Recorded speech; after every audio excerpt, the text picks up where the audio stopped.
Okay, we might be live now. That was possibly my fault. I think I clicked on the wrong stream inside of the YouTube studio page. We'll see if there we go. Okay, we're updated. We're good. Hopefully the audio is in sync. I was trying to mention earlier, but none of you heard it because I was streaming on the wrong event. Andrew's gonna scream at me later, but just kidding. Hopefully the audio's in sync. But anyways, my name is Howard Pinsky, Senior Design Evangelist here at Adobe. I want to just dive right into it because obviously I missed out on a few minutes. So I'm going to switch over to my screen and we are going to dive into the wonderful world of reference image inside of the Photoshop beta. And a big good morning, afternoon, or evening to everyone joining me live. So if you haven't yet grabbed the audio isn't in sync. Yeah, see, I was having the issue earlier and I'm not sure exactly what's going on with the audio. Let me try to switch this back over and we'll see if that works. I don't know. I have no idea. Technology is weird sometimes. It was working perfectly yesterday when I was testing it. This morning, who knows? But anyways, I do apologize if whatever I just did not fix it, but we'll see. Anyways, if you haven't grabbed the Photoshop beta yet, head over to your Creative Cloud desktop application, go over to the apps page, scroll over, you'll be able to see beta apps right over here. And you'll be able to download the Photoshop beta, which is what we're going to be using for, better now, okay. Very strange. Anyways, we're going to be using the Photoshop beta for this particular challenge. So I'm going to hop over to Photoshop. And here's the first example that I want to look at. And situation, right? You have a photo of somebody that you took, wherever it might be, and you want to swap out a piece of clothing for this particular example, right? And in this case, we want to swap out this orange jacket for something different. Now, in the past, this would be very, very difficult to do, right? You would have to select the jacket. You would have to add in an image, maybe try to skew the new product. It would just be a whole mess, right? Now we've made it easier, right? So we can go ahead and start selecting the particular jacket. I'm going to grab the object selection tool from the left on the tools, and I'm simply going to drag a box over top of this jacket. And Photoshop's going to do its best to select just the jacket. So it recognized that I selected only the jacket and not the woman or the face or the background or whatever it might be. And now we have a selection of the jacket. Now, we can go ahead and jump into Generative Fill and type out something like, let's see, an orange hoodie, right? Maybe we want a hoodie instead of a jacket. So we could do something like this, but it may not get you the exact product or style that you're looking for. It might look good, possibly, I hope. Let's see what happens. It's not bad, right? Zipper's a little bit strange. That one's not too bad. But if we have something very specific in mind, we can use a new feature called reference image. So back in Generative Fill, you're gonna notice that there's this new button right over here, reference image. Now, where do you get these images from? You might be asking. Well, obviously, if you're working with a product that you may be, selling, whatever it might be, you probably have some images of the particular product. But if you don't, you can go to Adobe Stock, you can license it, or you can generate an image of your own. And I actually cover this technique on my new YouTube channel, youtube.com/learn Firefly. Go subscribe, a lot of fun content, all about Adobe Firefly. But I do have a video on creating mock-up images. So if you want something very specific and you can't find it, can't license it, whatever it might be, you can dive into Firefly and do something like a mock-up of an orange and white hoodie isolated on a white background, right? So you can generate a brand new product to use in your designs, which is really cool. So you can put your logos on it, you can bring it in as a reference image, all sorts of different things that you can use. And a lot of this process is very iterative. So this looks pretty cool, right? We have a really cool hoodie, and you can imagine you might want to start using this for your particular designs, right? So you can download it, pop it into your Finder, whatever it might be, and then you hop back over to Photoshop, right over here, and then you would use the reference image feature. It is in beta, so it may not perform perfectly every single time. So definitely let us know if you run into any issues, but I'm gonna go ahead and choose an image. And I do have a bunch of images here. A lot of these were generated using Firefly, but I might want something like this, right? White hoodie with orange sleeves. So I'm gonna go ahead and double click on that. If your image has a very complex background, we just added actually in one of the recent betas, the option to remove the background, which is really cool. So you're gonna notice that this background of this particular image is now transparent. I didn't know that existed until yesterday when I was testing this out. So it must be a very new feature to the beta. So I'm gonna go ahead and press generate. So it's now taking that reference image that I used, that I added in, and it's gonna try to swap out this jacket with something similar. Now, it's not always going to be perfect, so keep that in mind, but let's see what happens. And there we go, right?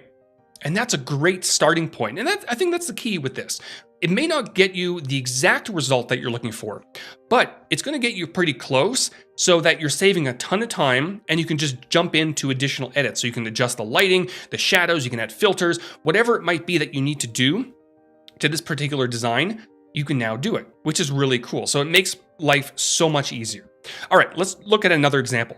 This over here, we might want to swap out the backpack, for example, right? So if I go ahead and grab my object selection tool one more time, I can draw over top of the backpack. If I select the right image, of course. There we go. And then same thing, generative fill, I'm going to press reference image. And we're gonna dive into choose image, and let's go ahead, and I do have some backpacks here. This one over here, I might want something similar to that. It's not gonna be the exact backpack, but it might be pretty similar. I'm gonna remove the background, even though the background, it's a white background, so it's not gonna cause too much problems. Might as well remove it, right? Whoops. And then go ahead and press generate, and it's gonna start that process. So let's see what happens. Again, this is in beta. We're testing things out, so it may give you mixed results, but it's getting better, which is really cool. And we've got a backpack that's pretty similar, right? This one's not bad. Again, it's not going to be the exact same backpack, but it should be relatively close. And if I turn this off and on, we can see that it did a pretty decent job at swapping it out. Now, what we might be noticing, it's kind of floating in the middle of the air, right? So at this point, now we can go back in and adjust things with generative fill or cloning or whatever it might be. So I can just very easily, maybe I'll just draw something, here, something like this, and maybe on this side as well. And let's start by just allowing Photoshop to do its thing. It probably won't do exactly what we're looking for here, but I'm hoping that it recognizes that I selected some of the backpack and it tries to add in some straps that match. Will it work? I don't know. This is the fun of that. Oh, I mean, okay. It kind of did. And that's kind of the importance of when you're making selections with generative fill, that you include things like part of the backpack over here. Because if I didn't include the backpack and I kind of tried to weave around it like this, it would assume that I only want something to like maybe heal in this area here. But if you select some additional parts of the backpack, you're kind of nudging Photoshop in that direction that maybe you want something to do with that backpack, right? And then you got something like this, which is really cool. And now, like I mentioned, you can dive in. Even though there is a shadow here, you might want to add some additional shadows. So maybe I'll add a new layer down to the layers panel. Maybe I'll grab a brush. I'll keep this very simple. Maybe I'll nice soft brush. And then we'll do something like this. Now, obviously, this looks like absolute garbage, right? But it's the iterative process. So I'm going to go ahead and maybe dive in, maybe experiment with some layer styles, soft light possibly, maybe drop the opacity. There we go. I'm going to add a layer mask down to the bottom. And layer masks, if you're not familiar, anything that's painted black will be hidden. Anything that's remaining white will be visible. So now I can take a black brush, switch it over, press the X key on my keyboard, and then I can just paint in this area where I don't want the shadow, like that. And then if I turn this off and then on, we have a lovely shadow. So all of a sudden things are starting to become a little bit more clear. You can also try, moving the shadow behind this layer down here, but what you're noticing, if you really take a look at this thumbnail, right? It's probably not great. It also includes part of the jacket. So moving the shadow behind it won't necessarily work unless you isolate it, right? So there's definitely things you can do, or what you can do is, if I want more of a shadow here, let me switch over to normal just so you can see what's going on here, right? Right, if I want shadows here, I can then make a selection of just the backpack with like an object selection tool or whatever it might be, right? Something like, nope, I missed it. Hold on, let me use the quick selection tool. Make sure I'm not selecting some of the jacket, right? You get the idea. And then we go ahead and use that as the layer mask so that everything here is black and then everything outside. Obviously, this was a terrible selection. So, you know, hopefully the audio is still in sync, checking on the chat. All right, so it looks like we're pretty good. So that's a little bit of an overview of reference image inside of Photoshop. Now, we did add a few additional things to the beta that you can definitely test out. We added generate background. So let's say, for example, you wanted a new background on this particular photo, right? Now, I will mention this is very much in beta. Some of the results are hit and miss, but you have this image here. You want to swap out the background. In this case, I wouldn't swap out the background because it's a beautiful scene. But I can go ahead and remove the background, which very quickly removes the background. That's been there for a while. But now we have the generate background feature. So let's say, for example, a park on a hike. Now, the difference between this and Generative Fill, or Generate Image, which I'll show you in a second, is it tries its best to harmonize the new background with the subject. So it tries to match lighting and colors and textures and that sort of thing, which is why some of the results are a little bit more hit or miss. I mean, these are I would say very miss. This is why things are in beta, right? I wouldn't say any of these results are that great, if I'm being honest. But what we do have now is we have the option to also generate an image from scratch. So if you wanted something particular, a park on a hike, I don't even know if that makes any sense, but I'm gonna go ahead and turn on photo, and you can also use a reference image. So if you wanted a very specific one, you can add that here. You can add effects like the hyper realistic effect, which is under themes, I think. There we go. I always love the hyper realistic effect.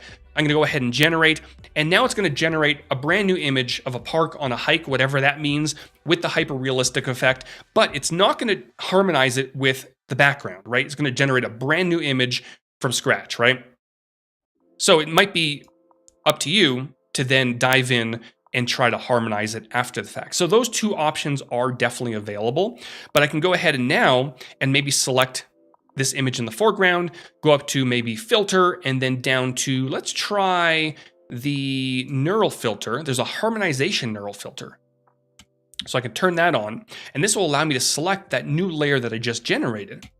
And it'll try to harmonize. That's not bad, right? So there's lots of options to harmonize an image. So if you wanted to generate an image in the background, or you licensed an image from Adobe stock and you brought that in, you can add that back there and then harmonize, right? So lots of different options available. Strength, maybe I'll increase a little bit. Of course, I can control saturation. It's a bit too much. Colors, brightness, all sorts of fun things. But we've got a decent image. And this image, you know, when we remove the background, contains a layer mask. So I can very easily dive in. It missed a little bit of area here, or I can dive in and select and mask, use my refinement tool. I know I'm going at like 1,000,000 miles an hour, so you might be missing some of this stuff, but the good thing about replays, always go back and watch them later. Make some refinements here. Maybe I'll shift the edge a little bit and press OK. And now we have a nice refined image. There we go. So a lot of cool stuff that we added in the beta. Some of it is going to get better over time. Hopefully all of it's going to get better. We also made Generative Fill a lot better. So we've updated the model to image model 3. That's the one, image 3 model, whatever it's called.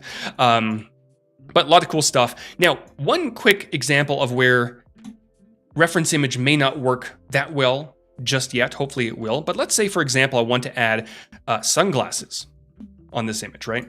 I'm gonna go ahead and we'll just do a very basic selection with the rectangular marquee tool, right? Something like this. Generative Fill, reference image. Let's choose these lovely yellow sunglasses. And then we're gonna remove the background just like that, and then generate.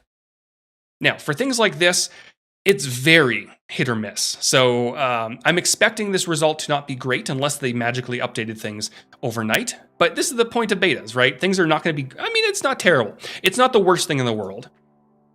I mean, it's not bad. And what you can do here, because we have a layer mask, I can dive in with a brush, make it bigger, maybe drop the opacity to maybe, let's say 20%, and click a few times, right?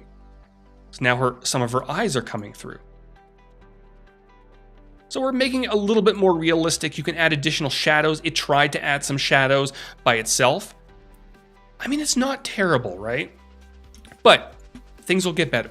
And the point is, it's going to save you a lot of time, because if you do have a product image that you need to use to add onto a photo, doing it manually is a little bit difficult. Now, we have about 5 minutes. I do want to show you one more thing, completely unrelated, because we've already covered everything I want to cover. But recently, we launched this new tool called Project Neo, which some of you may have seen. Really cool thing. You know, it allows you to block out things in 3D. It's a very simple 3D application for, you know, regular designers like myself who don't typically use 3D. And it's kind of neat, right? You can rotate, oops, I have my wrong, there we go. Right, so you can add objects, you can rotate things around, you can carve, you can blend things together. We have a lot of different 3D shapes on the left. But the point of what I'm trying to show you now is, even though you can dive in and add some different colors to your objects, you can make it whatever color you want, you can also combine this with Adobe Firefly to stylize it. So if I go to Firefly, and right over here on, let me actually go back. And I might want, let's say, a character made of stone, maybe a product shot of a character made of stone on a light background, maybe studio lighting, right? Now, with this prompt alone, we're not going to get something that looks like our character at all, obviously, because it has no idea what we want to create. So it might give us something really cool, hopefully. I mean, that's kind of cool, right? But obviously it doesn't look anything like our character. But I can go ahead and grab the image that I created inside of Neo, drag it in as a structure reference, continue. I'm going to increase the strength.